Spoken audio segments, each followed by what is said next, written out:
saldılar, indi bu həslətinə necə dözüm. Əl-ələ tutduğumuz, göz-gözə baxdığımız illər hanı? Yolunu gözləməklə inan ki çıxdı bu insanın canı. Ürəyim sənlə qalıb, həslətindən can alıb gəl görüşəyim. Bu qədər verməz ürüm, hardasan canım gözüm gəl görüşəyim. Razıyam canımı al, bir ömür yanımda qal gəl danışaq. Hamı bizdən danışır, bax sevənlər barışır gəl barışaq.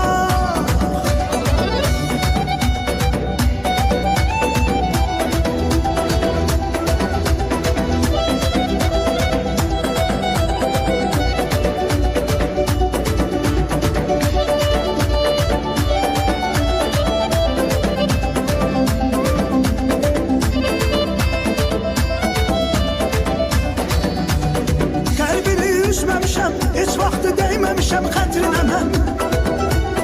Sən elə çiçəksən ki, dəlirəm məst oluram ətrinə mən. Əl-ələ tutduğumuz, göz-gözə baxdığımız illər hanı? Yolunu gözləməkdən inan ki çıxdı bu insanın canı.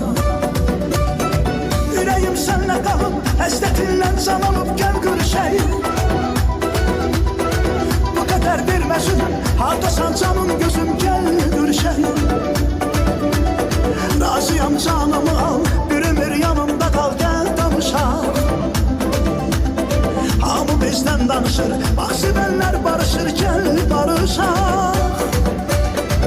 Ürəyim sənlə qalıb, həslətindən can alıb gəl görüşəyim.